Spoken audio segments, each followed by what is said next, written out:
गरीबों के बच्चों को आप मनोज तिवारी पढ़ाओ, अमीर के से बिस्ता नाप के कहीं नंबर दे दिया जाएगा कि भाई इतना तू गरीब ना होता, विमल पान मसाला खा ले, अपनी गलत दिन के मुर्गा मांस खा लेते हैं बेचारे महीना में 4 बार।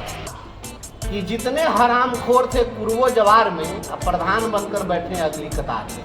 क्षेत्र में घूमते हैं तो चोर गुंडा दलाल माफिया सबको लेके घूमते हैं। One nation one education policy. इस राज्य में सबसे बड़ी विडंबना है, इस राज्य के साथ साथ पूरे देश में। गाइस, आज हम आए हैं शिक्षा जनसंवाद यहाँ पे हो रहा है वैशाली जिला के जंदाहा में, जहाँ पे आए हुए हैं एमएलसी, हमारे बिहार के एमएलसी वंशीधर जी और साथ में विपिन सर मुखिया जी भी हैं। तो चलिए चलते मिलते हैं उनसे, आज कुछ मिल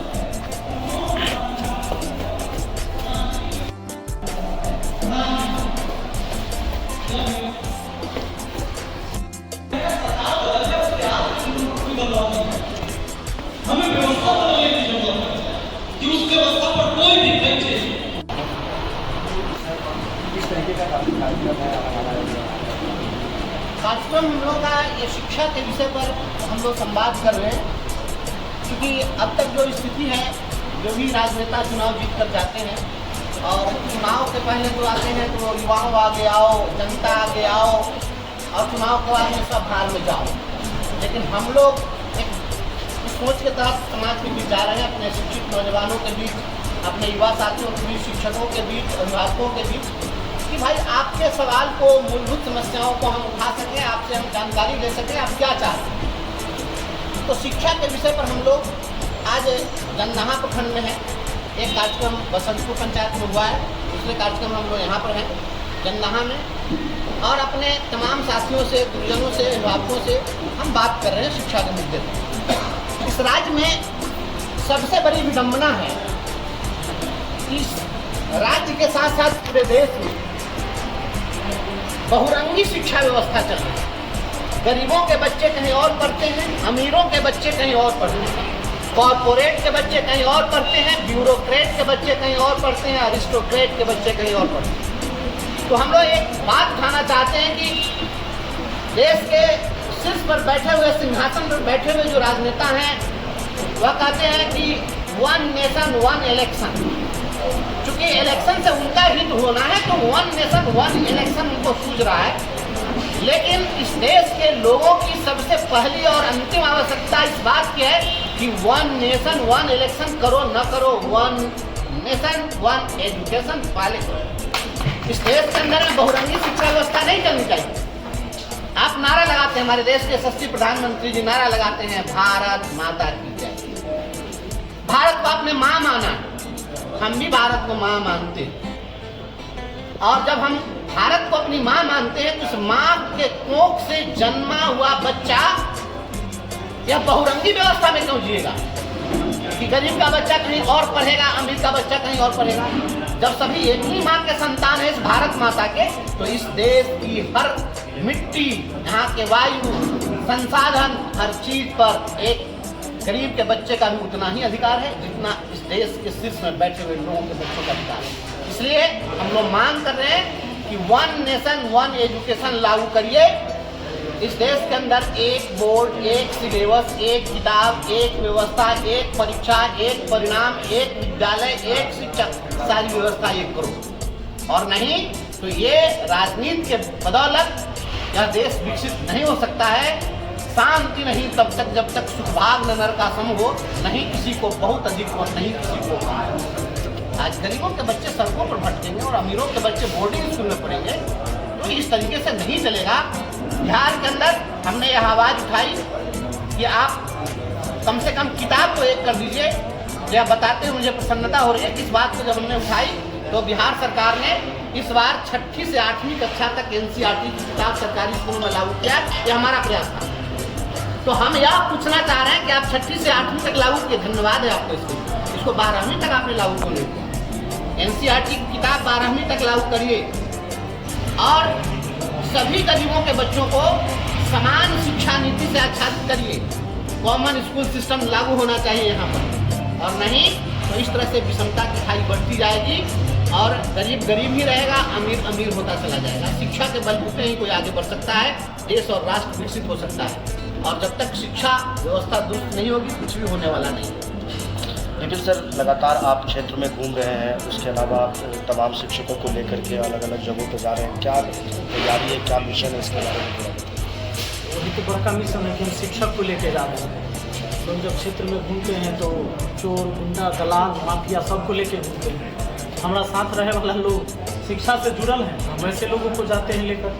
गांव में जा रहे हैं। अभी हमारे गुरुदेव माधव सर बता रहे थे कि भाई जब लोग आता है तो कहता है कि भाई पढ़ाइए के नाम बड़ा गरीब होते हैं, तो गार्जियन को भी समझाते हैं कि भाई इतना तो गरीब ना होता, विमल पान मसाला खा ले लो। अपनी गलत ही कि मुर्गा मांस खा लेते हैं बेचारे महीना में 4 बार, लेकिन बच्चों की पढ़ाने की बात आती तो कहते थे हम बड़ा गरीब है। तो हम सबको जगना होगा, सरकार को जगाना होगा, व्यवस्था को जगाना होगा।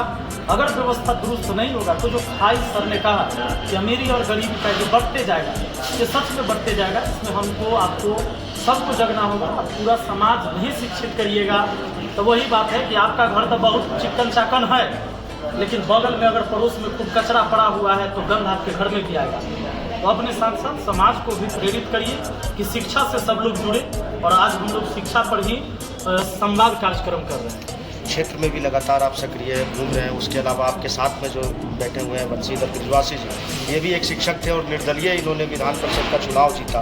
तो क्या ये हम मान करके चल सकते हैं कि आने वाले समय में मनार के अंदर आपको बंशीधर ब्रिजवासी जी का पूरा समर्थन मिलेगा? आइए, तब तो पहले कह दिए कि जो शिक्षित लोग हैं, शिक्षक हैं, छात्र हैं, ये लोग हमारा पहले आगे नहीं आएंगे तो फिर बाकी समाज के लोग कैसे आएगा? यही लोग हैं। और भैया यहाँ पर आए, हम लोग एकदम गौरवान्वित हैं, आए और हम लोग कार्यक्रम में शामिल हुए। लोगों को पता हम लोग को चला कि भैया आ रहे हैं तो हम लोग भी शामिल हुए साथ में। सर, चुनाव लड़ रहे हैं विपिन सर, कैसा क्या कहना चाहेंगे आप इसके बारे में? देखिए, ऐसा है कि जो व्यक्ति जैसी प्रकृति का होता है, जैसी संस्कृति का होता है, वह अपने समान प्रकृति और संस्कृति के लोगों को चुनता है। और हमारे जो लोकतंत्र की जो अवधारणा है, क्या इसलिए फेल्योर हो जा रही है क्योंकि चिड़ियाँ चुनती है दानों को, पर हम चुनते नादानों। शिक्षित समाज के लोग आगे आ रहे हैं और जो पढ़े लिखे लोग आएंगे तो वहाँ जाकर सदन में आपकी आवाज़ बनकर खड़े होंगे। आप किसी को विधायक सांसद इसलिए नहीं बनाते हैं कि वह खुद संपत्ति का मालिक बने। विधायक सांसद आप इसलिए बनाते हैं क्योंकि वह आपकी आवाज़, आपकी भावना को उसी अनुरूप सदन में रख सके और पॉलिसी डिसीजन में वह काम कर सके। तो इसके लिए निश्चित रूप से शिक्षकों को आगे आना चाहिए, शिक्षित नौजवानों को आगे आना चाहिए, शिक्षाविदों को आगे आना चाहिए। और जब तक शिक्षित लोग आगे नहीं आएंगे तब तक समाज का भला होने वाला नहीं है। नहीं तो अदम गोंडवी जो कहते हैं, अदम गोंडवी ने लिखा कि जितने हरामखोर थे पूर्वो जवार में, अब प्रधान बनकर बैठे अगली कतार में। तो इस चीज़ से बचना पड़ेगा। ऐसे लोगों को सुनिएगा तो गड़बड़ा जाएगा। पढ़े लिखे लोग जब जाएंगे, मैं सदन में पहुंचा, सरकारी स्कूलों में NCERT की किताब लागू कराया 6वीं से 8वीं तक। आज तक किसी ने आवाज़ उठाई इसके लिए? किसी को समझ ही नहीं इस बात को कि उस NCERT की किताब को लागू कराने का क्या मतलब था। हम चूँकि शिक्षक थे तो हमने देखा कि गरीब के बच्चे सरकारी स्कूल में पढ़ते हैं और ये इंटर करने के बाद, BA करने के बाद में जब कोई प्रतिभाशाली गरीब का बच्चा होता है तो वह अभिभावक अपना पेट काट कर, गहना बेचकर, खेत बेचकर, कर्ज लेकर अपने बच्चे को भेजता है मुखर्जी नगर, जाएगा UPSC की तैयारी करेगा। और जब वहाँ जाता है तो हमारे बिहार का बच्चा जो सरकारी स्कूल में पढ़ा है, BA पास करने के बाद मुखर्जी नगर जाता है कंपटीशन की तैयारी करने के लिए, तो वहाँ पर उसको 6ठी की NCERT किताब पढ़ने के लिए दिया। इस दर्द को हम महसूस करते हैं ना, इसलिए क्योंकि हम गरीब के बेटा हैं तो हमको पता था कि ये दर्द यहाँ है। तो गरीब का बेटा BA पास करने के बाद 6ठा का NCERT पढ़ेगा और अमीर का बच्चा 6ठा में NCERT पढ़ के जाएगा, तो वह पूरा सिलेबस NCERT का पढ़ा होगा, उसकी बराबरी करने में तो फिर उसको 10 साल लगेगा, तब तक तो लोग उसका समय निकल जाएगा। तो हमने कहा कि गरीब का बच्चा भी NCERT की किताब पढ़े, इसकी व्यवस्था होनी चाहिए, इसके लिए हमने आवाज़ दी। तो जब पढ़े लिखे लोग जाएंगे तो वास्तव में कहाँ दर्द है उसकी दवा खोजेंगे, और नहीं तो सब लोग दर्द ही देने के लिए आए। और एक बात मैं कहना चाहता हूँ, कबीर अगर मध्यकाल में कह रहे थे कि गुरु गोविंद दो खरे काके लागू पाए, बलिहारी गुरु आप लोग जिन गोविंद दिए बताए। उन्होंने कहा कि ईश्वर से भी ऊंचा स्थान गुरु का होता है, वह यूं ही उन्होंने नहीं कहा था। उन्होंने जो कहा, मैं समझता हूँ कि इसके पीछे भावना यही निहित थी, कबीर जैसे लोगों के मन में यही भावना थी कि उन्होंने सोचा कि समाज में एकमात्र शिक्षक ही है जो हर किसी का भला चाहता है, हर किसी को आसमान की बुलंदी पर देखना चाहता है। दुनिया में आपके मामा जी, मौसा जी, फूफा जी, चचा जी, पड़ोसी के लोग, रिश्तेदार, नातेदार जो भी हैं, वह चाहते हैं कि आप आगे बढ़ें, लेकिन उनके बेटा से आगे नहीं बढ़े। लेकिन एकमात्र शिक्षक है जो चाहता है कि हम प्राइमरी स्कूल के मास्टर रहें, लेकिन मेरा पढ़ाया हुआ विद्यार्थी कलेक्टर बन जाए, क्योंकि वह कह सके कि वह जो कलेक्टर है वह मेरा विद्यार्थी है। बस इतना ही कहने के लिए वह चाहता है कि मेरा विद्यार्थी आसमान की बुलंदियों पर हो। इसलिए इससे ज्यादा शुभचिंतक कोई भी रिश्ता हो ही नहीं सकता है। इसलिए शिक्षक अगर जाएंगे वह सभी को आसमान की बुलंदियों पर देखना चाहेंगे, खुद को आसमान की बुलंदियों पर पहुंचाने की चाहत किसी शिक्षक की नहीं होगी। इसलिए हम आपका भला चाहते हैं, विपिन सर समाज का भला चाहते हैं। हमारे हरियाणा से आए हुए प्रदीप जी हैं, वो भी 13 लाख बच्चे को पढ़ा रहे हैं, वो यहाँ पर आए हुए हैं, माधव जी यहाँ पर आए हुए हैं, ये लाखों बच्चों को पढ़ाते हैं। और ऐसे लोग जो गरीबी में पले हैं, और गरीबी में पले हुए लोग गरीबी का दर्द जानते हैं, और जाके पैर में फटी बीवाई वो क्या जाने पीर पड़ा। जो सोना चांदी का चम्मच लेके पैदा लिया है उसको कहाँ पता है कि कहाँ दिक्कत है। तो वो लोग तो आएंगे तो सब तो सारी दुनिया ऐसे ही नजर आएगी। तो केहू टूटही मरैया में दिन काटता, केहू कोठा अटारी में जलसा करी, तो ऐसे नहीं होगा। समाजवाद की बात करने वाले जितने भी सत्ता में बैठे हुए नेता हैं, समाजवाद को नहीं बढ़ा करके और वो लोग वंशवाद को बढ़ाने में लगे हुए, तो ऐसे नहीं चलेगा। समाजवाद तब आएगा, शांति नहीं तब तक जब तक सुखभाग न नरका संभव, नहीं किसी को बहुत अधिक हो, नहीं किसी को कम हो। इसलिए गांधी स्टेलिसमैन को लागू करना होगा। समाज में जो हाशिए पर खड़ा व्यक्ति है, अंतिम पंक्ति में जो अंतिम में व्यक्ति खड़ा है, अगर उसके लिए हम कुछ कर सकते हैं तभी हमारे कुछ करने का मतलब है, नहीं तो अपने लिए करने का कोई मतलब नहीं रहता। सर अभी वन नेशन जो वन एजुकेशन की बात आपने कहा, तो इसके लिए क्या सर प्राइवेट स्कूल के भी प्रति भी कुछ आप लोगों का रुझान? मैं तो कह रहा हूँ कि प्राइवेट स्कूल में एनसीईआरटी किताब पढ़ाते हैं ना, प्राइवेट स्कूलों में एनसीईआरटी किताब पढ़ाते हैं, तो प्राइवेट स्कूल वाले एनसीईआरटी की पढ़ा रहे हैं, वही किताब सरकारी स्कूलों में पढ़ाई जाएगी। तो बात सुना, आप जो बोर्ड बनाए हुए हैं, क्यों बिहार बोर्ड, कोई सीबीएसई बोर्ड में क्यों रहेगा, कोई आईसीएसई बोर्ड में क्यों रहेगा? एक बोर्ड करो, वन नेशन वन एजुकेशन होगा, एक साथ सब इलेक्शन हो जाए। लेकिन ये बोर्ड एक नहीं हो सकता है। बोर्ड एक करो, एक साथ परीक्षा हो, एक साथ परिणाम हो, एक समान सबको सर्टिफिकेट मिले, नहीं तो किसी का मूल्यांकन किसी तरीके से बिकता नाप के कहीं नंबर दे दिया जाएगा, कहीं कंप्यूटर से चेक करके नंबर दिया जाएगा, कहीं ऑब्जेक्टिव क्वेश्चन होगा, कहीं सब्जेक्टिव क्वेश्चन होगा। समान रूप से क्या किसी का इवैल्यूएशन हो पाएगा? नहीं होगा। और जब मार्क्स समान नहीं आएंगे तो फिर आप कैसे करेंगे? आप सरकारी स्कूलों में 9th के हिंदी की किताब में मनोज तिवारी का फोटो छाप के उसका व्यक्तित्व पढ़ाते हैं। मैं बराबर सब सवाल को उठाता हूँ, गरीबों के बच्चों को आप मनोज तिवारी पढ़ाओ, अमीरों के बच्चों को आइंस्टाइन पढ़ाओ, और नौकरी की जब परीक्षा हो तो आइंस्टाइन के जीवनी से सवाल पूछो। ये कौन सी व्यवस्था है भाई, या कैसी व्यवस्था है? और आप कॉन्स्टिट्यूशन मानने वाले लोग हैं, कहते हैं हम संविधान का पालन कर रहे हैं। संविधान ने कहा समता का अधिकार, आप विषमता का अधिकार बना दिया आपने, जिसको जैसा मन करे वैसा स्कूल खोले, जिसका जो मन हो वो पढ़ावे, जिसको जैसे मन वैसे रहे। यह नहीं चलेगा।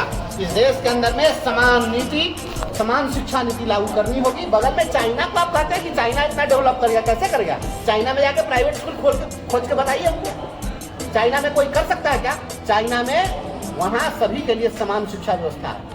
इस चीज को लागू करना होगा और सभी बच्चों की जवाबदेही सरकार को उठानी पड़ेगी। आप मुफ्त का अनाज मत दीजिए, मुफ्त की शिक्षा दीजिए।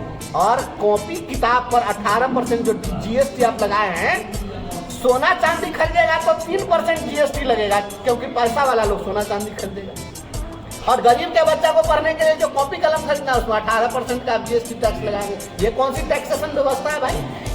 ये देश के प्रधानमंत्री जी को सोचना पड़ेगा, इस पर माननीय वित्त मंत्री जी को सोचना पड़ेगा, ये कौन सी आप कर व्यवस्था लागू करके रखे हैं। आप गरीबों को फैसिलिटी दीजिए, जो लाचार है, बेबस है, समाज में हाशिए पर खड़ा है, उपेक्षित है, वंचित है, लांछित है, शोषित है, पीड़ित है, आप उन लोगों को अधिक से अधिक सहयोग करिए, तभी राम राज्य की परिकल्पना साकार होगी। और नहीं तो इस प्रकार से कुछ भी होने वाला नहीं।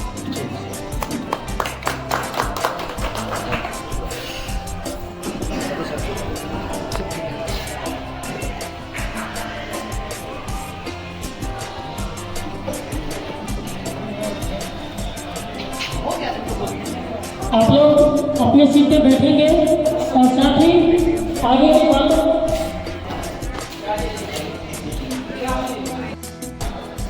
तो गाइस,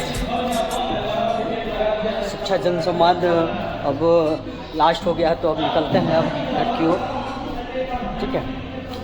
और फिर मिलेंगे फिर नेक्स्ट ब्लॉग में। तब तक के लिए जय हिंद, जय भारत, जय बिहार।